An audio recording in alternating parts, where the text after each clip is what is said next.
ಒಲವಿನ ಆತ್ಮೀಯರೇ, ನಾವಿಂದು ಪಾಪ ನಿವೇದನ ಸಂಸ್ಕಾರದ ಬಗ್ಗೆ ಕೆಲವೊಂದು ದೈವ ವಾಕ್ಯಗಳನ್ನು ಆಲಿಸೋಣ. ಶಿಲುಬೆಯ ನೋಟ ಪಾಪದ ಓಟ, ಶಿಲುಬೆಯ ನೋಟ ಪಾಪದ ಓಟ, ಶಿಲುಬೆಯ ನೋಟ ಪಶ್ಚಾತ್ತಾಪದ ಪಾಠ, ಶಿಲುಬೆಯ ನೋಟ ಮೌನದ ತೊಳಲಾಟ, ಶಿಲುಬೆಯ ನೋಟ ಮನಪರಿವರ್ತನೆಯ ಹಠ. ಪ್ರಭು ಯೇಸು ಕ್ರಿಸ್ತರು ತಮ್ಮ ಶಿಷ್ಯರಿಗೆ ಈ ರೀತಿಯಾಗಿ ಹೇಳುತ್ತಾರೆ. ಯೌವನರು ಬರೆದ ಶುಭ ಸಂದೇಶ ಅಧ್ಯಾಯ 20 ವಾಕ್ಯ 23. ಯಾರ ಪಾಪಗಳನ್ನು ನೀವು ಕ್ಷಮಿಸುತ್ತೀರೋ ಅವರಿಗೆ ಅವನ್ನು ಕ್ಷಮಿಸಲಾಗುವುದು, ಯಾರ ಪಾಪಗಳನ್ನು ನೀವು ಕ್ಷಮಿಸದೆ ಉಳಿಸುತ್ತೀರೋ ಅವರಿಗೆ ಕ್ಷಮಿಸದೆ ಉಳಿಸಲಾಗುವುದು ಎಂದು ಯೇಸು ನುಡಿದರು. ಪ್ರಿಯರೇ, ಪಾಪ ನಿವೇದನೆ ಸಂಸ್ಕಾರವನ್ನು ಪ್ರಭು ಕ್ರಿಸ್ತರು ಸ್ಥಾಪಿಸಿ ಅದನ್ನು ಎಲ್ಲ ಶಿಷ್ಯರಿಗೆ ದಾರಿ ಎರೆದಿದ್ದಾರೆ. ಆ ಶಿಷ್ಯರನ್ನು ಹಿಂಬಾಲಿಸುತ್ತಿರುವ ಯಾಜಕರು ಸಹ ಪಾಪಗಳನ್ನು ಕ್ಷಮಿಸುವ ಅಧಿಕಾರವನ್ನು ಪ್ರಭು ಯೇಸುವಿನಿಂದ ಪಡೆದುಕೊಂಡಿದ್ದಾರೆ. ಆದ್ದರಿಂದ ಯಾರೆಲ್ಲ ತಮ್ಮ ಪಾಪಗಳನ್ನು ಪಶ್ಚಾತ್ತಾಪ ಸಂಸ್ಕಾರದಲ್ಲಿ ಸಮರ್ಪಿಸಿಕೊಡುತ್ತಾರೋ ಅಂಥವರ ಪಾಪಗಳನ್ನು ಪ್ರಭು ಕ್ರಿಸ್ತರು ಕ್ಷಮಿಸುತ್ತಾರೆ. ಯೌವನರು ಬರೆದ ಮೊದಲನೆಯ ಪತ್ರ ಅಧ್ಯಾಯ 1 ವಾಕ್ಯ 8. ನಮ್ಮಲ್ಲಿ ಪಾಪವಿಲ್ಲವೆಂದು ನಾವು ಹೇಳಿಕೊಂಡರೆ ನಮ್ಮನ್ನು ನಾವೇ ವಂಚಿಸಿಕೊಳ್ಳುತ್ತೇವೆ ಮತ್ತು ಸತ್ಯವೆಂಬುದೇ ನಮ್ಮಲ್ಲಿ ಇರುವುದಿಲ್ಲ. ಹುಟ್ಟಿದ ಪ್ರತಿಯೊಬ್ಬ ಮನುಷ್ಯನು ಒಂದಲ್ಲ ಒಂದು ರೀತಿಯಲ್ಲಿ ಪಾಪದ ಸಂಕೋಲೆಯಲ್ಲಿ ಸಿಲುಕಿಕೊಂಡಿರುತ್ತಾನೆ. ಆದರೆ ಯೌವನರು ತಿಳಿಸುವಂತೆ ನನ್ನಲ್ಲಿ ಪಾಪವಿಲ್ಲವೆಂದು ಹೇಳಿಕೊಂಡರೆ ನಾವು ಸುಳ್ಳುಗಾರರಾಗುತ್ತೇವೆ, ಮಾತ್ರವಲ್ಲ ನಮ್ಮಲ್ಲಿ ಸತ್ಯವೆಂಬುದೇ ಇರುವುದಿಲ್ಲ. ಆದ್ದರಿಂದ ನಾವು ಸುಳ್ಳುಗಾರರಾಗುವ ಬದಲಾಗಿ ನಾವು ಸತ್ಯವಂತರಾಗಿ ದೇವರಿಗೆ ಮೆಚ್ಚುಗೆಯಾಗುವ ಮಕ್ಕಳಾಗೋಣ. ಜ್ಞಾನೋಕ್ತಿಗಳ ಗ್ರಂಥ ಅಧ್ಯಾಯ 28 ವಾಕ್ಯ 13. ಪಾಪಗಳನ್ನು ಮುಚ್ಚಿಟ್ಟುಕೊಳ್ಳುವವನಿಗೆ ಮುಕ್ತಿ ದೊರಕದು, ಅವುಗಳನ್ನು ಒಪ್ಪಿಕೊಂಡು ಬಿಟ್ಟರೆ ಕರುಣೆ ದೊರಕುವುದು.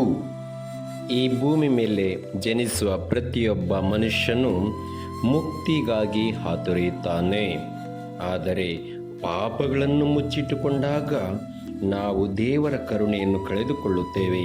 ನಾವು ಪಾಪಗಳನ್ನು ಬಿಚ್ಚಿದಾಗ ದೇವರ ಕರುಣೆ ನಮಗೆ 100% ಸಿಗುತ್ತದೆ. ಯಾಕೋಬರು ಬರೆದ ಪತ್ರ ಅಧ್ಯಾಯ 5 ವಾಕ್ಯ 16. ಆದ್ದರಿಂದ ಒಬ್ಬರಿಗೊಬ್ಬರು ಪಾಪಗಳನ್ನು ಒಪ್ಪಿಕೊಳ್ಳಿರಿ, ಒಬ್ಬರಿಗೊಬ್ಬರು ಪ್ರಾರ್ಥಿಸಿರಿ, ನೀವು ಸ್ವಸ್ಥರಾಗುವಿರಿ. ನಾವು ಒಬ್ಬರಿಗೊಬ್ಬರು ನಮ್ಮ ಪಾಪಗಳನ್ನು ಒಪ್ಪಿಕೊಂಡು ಇತರರಿಗೋಸ್ಕರ ಪ್ರಾರ್ಥಿಸಿದಾಗ ನಮ್ಮಲ್ಲಿ ಸ್ವಸ್ಥತೆ, ಆಧ್ಯಾತ್ಮಿಕವಾಗಿ ಮತ್ತು ದೈಹಿಕವಾಗಿ 100% ಸ್ವಸ್ಥತೆ ನಮಗೆ ಸಿಗುತ್ತದೆ. ನಾವುಗಳು ಪಾಪ ವಿಮುಕ್ತರಾಗಬೇಕೆಂದರೆ ಕೀರ್ತನೆ ಅಧ್ಯಾಯ 32 ವಾಕ್ಯ 5. ಆಗ ನಾನು ನಿವೇದಿಸಿದೆ ನಿನಗೆ ನನ್ನ ಪಾಪವನ್ನು, ಮರೆ ಮಾಡಲಿಲ್ಲ ನಿನ್ನಿಂದ ನನ್ನ ದ್ರೋಹವನ್ನು. ಪ್ರಭು ಮುಂದೆ ನನ್ನ ತಪ್ಪುಗಳನ್ನೊಪ್ಪಿಕೊಳ್ಳುವೆ ಎಂದೆನು, ಆಗ ನೀ ಪರಿಹರಿಸಿದೆ ನನ್ನ ಪಾಪ ದೋಷವನ್ನು. ಪ್ರಭು ಖಂಡಿತವಾಗಿಯೂ ಮನಪೂರ್ವಕವಾಗಿ ನಮ್ಮ ಪಾಪಗಳನ್ನು ಒಪ್ಪಿಕೊಂಡಾಗ ನಮ್ಮ ಪಾಪ ದೋಷವನ್ನು ಅವರು ಪರಿಹರಿಸುತ್ತಾರೆ. ನಾವು ಪ್ರತಿದಿನ ಕೀರ್ತನೆ 19 ವಾಕ್ಯ 13, ಕಾಪಾಡೆನ್ನನು ಬೇಕೆಂದು ಪಾಪ ಮಾಡದಂತೆ, ಕಾದಿಡು ಅಂತ ಪಾಪಕ್ಕೆ ನಾ ದಾಸನಾಗದಂತೆ, ನಿರ್ದೋಷಿಯಾಗುವೆನು ಆ ದ್ರೋಹಕ್ಕೊಳಗಾಗದಂತೆ. ಖಂಡಿತವಾಗಿಯೂ ಈ ಕೀರ್ತನೆಯನ್ನು ನಾವು ಪ್ರತಿದಿನ ಜಪಿಸಿ, ಇದರಂತೆ ಪ್ರಾರ್ಥಿಸಿ, ಇದರಂತೆ ಜೀವಿಸಿದಾಗ ನಾವು ಪಾಪ ಕೂಪದಲ್ಲಿ ಬೀಳದಂತೆ ದೇವರು ನಮ್ಮನ್ನು ಕಾಪಾಡುತ್ತಾರೆ. ನಾವು ಪಾಪಗಳಿಗೆ ದಾಸರಾಗದಂತೆ ನಮ್ಮನ್ನು ಸಂರಕ್ಷಿಸುತ್ತಾರೆ. ನಮ್ಮ ಪ್ರಭು ಕ್ರಿಸ್ತರು ಪಾಪಿಗಳಿಗೆ ಶಿಕ್ಷೆ ವಿಧಿಸುವುದಿಲ್ಲ. ಇದಕ್ಕೆ ಅತ್ಯುತ್ತಮ ಉದಾಹರಣೆ ಯೌವನರು ಬರೆದ ಶುಭ ಸಂದೇಶ ಅಧ್ಯಾಯ 8 ವಾಕ್ಯ 11ರಲ್ಲಿ ಈ ರೀತಿಯಾಗಿ ಆಲಿಸುತ್ತೇವೆ. ಅವಳು ಇಲ್ಲ ಸ್ವಾಮಿ ಎಂದಳು. ಯೇಸು ಅವಳಿಗೆ, ನಾನು ನಿನಗೆ ಶಿಕ್ಷೆ ವಿಧಿಸುವುದಿಲ್ಲ, ಹೋಗು, ಇನ್ನು ಮೇಲೆ ಪಾಪ ಮಾಡಬೇಡ ಎಂದರು. ವ್ಯಭಿಚಾರಿಣಿ ಸ್ತ್ರೀಗೆ, ಸಿಕ್ಕಿಬಿದ್ದಂಥ ಸ್ತ್ರೀಗೆ ಯೇಸು ನುಡಿದಂಥ ವಾಕ್ಯಗಳು. ಇನ್ನು ಮುಂದೆ ಪಾಪ ಮಾಡಬೇಡ. ಇಷ್ಟೊಂದು ಸೊಗಸಾಗಿ ಪ್ರಭು ಕ್ರಿಸ್ತರು ನಮಗೆ ತಿಳಿಸುತ್ತಾ ಇದ್ದಾರೆ. ಇನ್ನು ಮೇಲೆ ಪಾಪ ಮಾಡಬೇಡ ಮಗನೇ, ಮಗಳೇ, ನಾನು ನಿನ್ನನ್ನು ಕಾಪಾಡುತ್ತೇನೆ. ಈ ಪ್ರಪಂಚದಲ್ಲಿ ಪಾಪಗಳನ್ನು ಮನ್ನಿಸುವ ಪ್ರಪ್ರಥಮ ಅಧಿಕಾರ ಪ್ರಭು ಯೇಸುವಿಗೆ ಇದೆ. ಮಾರ್ಕರು ಬರೆದ ಶುಭ ಸಂದೇಶ ಅಧ್ಯಾಯ 2 ವಾಕ್ಯ 5. ಯೇಸು ಅವರ ವಿಶ್ವಾಸವನ್ನು ಮೆಚ್ಚಿ ಆ ಪಾರ್ಶ್ವವಾಯು ರೋಗಿಗೆ, ಮಗು, ನಿನ್ನ ಪಾಪಗಳನ್ನು ಕ್ಷಮಿಸಲಾಗಿದೆ ಎಂದರು. ನಾವು ನಮ್ಮ ಪಾಪವೆಂಬ ರೋಗದಿಂದ ಗುಣಮುಖರಾಗಬೇಕಾದರೆ ನಮ್ಮಲ್ಲಿ ವಿಶ್ವಾಸದಿಂದ ಪಾಪಗಳಿಗೆ ಪಶ್ಚಾತ್ತಾಪ ಪಡಲೇಬೇಕು. ಪಶ್ಚಾತ್ತಾಪವೇ ನಿಜವಾದ ಪ್ರಾಯಶ್ಚಿತ್ತ. ನಿಜವಾದ ಪ್ರಾಯಶ್ಚಿತ್ತವನ್ನು ಪಟ್ಟಾಗ ನಮ್ಮ ಪಾಪಗಳ ನಿವಾರಣೆಯಿಂದ ನಮಗೆ ಮುಕ್ತಿ. ಸಿರಾಕನ ಗ್ರಂಥ ಅಧ್ಯಾಯ 4 ವಾಕ್ಯ 26. ನಿನ್ನ ಪಾಪಗಳನ್ನು ಒಪ್ಪಿಕೊಳ್ಳಲು ನಾಚಿಕೆ ಪಡಬೇಡ.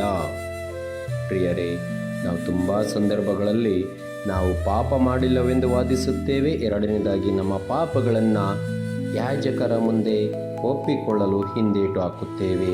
ಆದರೆ ನಾವು ಮಾಡುವ ಪಾಪ ನಿವೇದನೆ ಸಂಸ್ಕಾರವು ಯಾಜಕರಿಗೆ ಅಲ್ಲ, ಬದಲಾಗಿ ಪ್ರಭು ಕ್ರಿಸ್ತರಿಗೆ. ಇದನ್ನು ನಾವು ಅರ್ಥೈಸಿಕೊಂಡು ನಮ್ಮ ಪಾಪಗಳನ್ನು ನಾಚಿಕೆ ಪಡದೆ ಒಪ್ಪಿಕೊಂಡಾಗ ಪಾಪಗಳನ್ನು ಕ್ಷಮಿಸಲಾಗುತ್ತದೆ. ದೇಹಕ್ಕೆ ಉಂಟಾದ ಗಾಯವನ್ನು ನಾವು ಔಷಧಿಯನ್ನು ಬಳಸಿ ಗುಣಪಡಿಸಿಕೊಳ್ಳುತ್ತೇವೆ. ಹಾಗೆಯೇ ಆತ್ಮಕ್ಕೂ ಮತ್ತು ಹೃದಯಕ್ಕೆ ಉಂಟಾದ ಪಾಪದಿಂದ ಉಂಟಾದ ಗಾಯಗಳನ್ನು ನಾವು ಪಶ್ಚಾತ್ತಾಪ ಸಂಸ್ಕಾರದ ಮುಖಾಂತರ ನಾವು ಗುಣಪಡಿಸಿಕೊಳ್ಳಲೇಬೇಕು. ಅದುವೇ ನಿಜವಾದ ತಪಸ್ಸು ಕಾಲ. ಪ್ರತಿದಿನ ನಾವುಗಳು ಪಾಪಗಳೆಂಬ ಮುಳ್ಳಿನ ಕಿರೀಟವನ್ನು ಪ್ರಭು ಯೇಸುವಿನ ಶಿರಸ್ಸಿಗೆ ತೊಡಿಸುತ್ತಿದ್ದೇವೆಯೇ? ಆಲೋಚಿಸಿ ನೋಡೋಣ. ಅವರ ಶಿರಸ್ಸಿನಿಂದ ಹರಿಯುವ ರಕ್ತದ ಹನಿಗಳು ನಮ್ಮ ಪಾಪದ ಪ್ರತಿಫಲವಾಗಿದೆ. ಆದ್ದರಿಂದ ನಾವು ಈ ತಪಸ್ಸು ಕಾಲದಲ್ಲಿ ಪಾಪಗಳನ್ನು ತ್ಯಜಿಸೋಣ, ಪ್ರಭು ಯೇಸುವಿನ ಕ್ಷಮೆಗೆ ಪಾತ್ರರಾಗೋಣ, ಅವರನ್ನು ಪ್ರೀತಿಸೋಣ, ಪರರನ್ನು ಪ್ರೀತಿಸೋಣ, ಎಲ್ಲರನ್ನ ಗೌರವಿಸೋಣ. ಪಾಪಾತ್ಮರನ್ನು ಪವಿತ್ರಗೊಳಿಸಲು ಧರೆಗಿಳಿದರು ಕ್ರಿಸ್ತರು. ಪಾಪಕೂಪದಿಂದ ಬಿಡಿಸ ಬಂದರು ಕ್ರಿಸ್ತರು. ಪಾಪ ಕಳಂಕವಿಲ್ಲದೆ ಈ ಧರೆಯಲ್ಲಿ ಜನಿಸಿದರು ಕ್ರಿಸ್ತರು.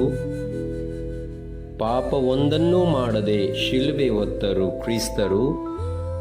ಪಾಪಿಗಳಿಗೋಸ್ಕರ ತಮ್ಮ ಅಮೂಲ್ಯ ರಕ್ತವನ್ನು ಚೆಲ್ಲಿದರು ಕ್ರಿಸ್ತರು. ಪಾಪವೆಂಬ ಹೊರೆಯನ್ನು ತಮ್ಮ ಭುಜದ ಮೇಲೆ ಹೊತ್ತು ಸಾಗಿದರು ಕ್ರಿಸ್ತರು. ಪಾಪಿ ಮಾನವನ ವಿಮೋಚನೆಗಾಗಿ ತಂದೆಯ ಚಿತ್ತದಂತೆ ಶಿಲುಬೆಯಲ್ಲಿ ಮಡಿದರು ಕ್ರಿಸ್ತರು. ಹಾಗಾದರೆ ನಾನು ಪಾಪಗಳನ್ನು ತ್ಯಜಿಸಿ ಈ ಜೀವನದಲ್ಲಿ ಸಂತರಂತೆ ಅವರನ್ನು ಹಿಂಬಾಲಿಸಲು ಮತ್ತು ನಮ್ಮ ಶಿಲುಬೆಗಳನ್ನು ಹೊತ್ತು ಪಾಪಗಳ ಮೂಟೆಯನ್ನು ಇಳಿಸಿ ಮುಂದೆ ಸಾಗೋಣವೇ? ಗೋಲ್ಗೋತಾ ಬೆಟ್ಟದಲ್ಲಿ ಪ್ರಭು ಯೇಸುವನ್ನು ಸಂಧಿಸೋಣವೇ?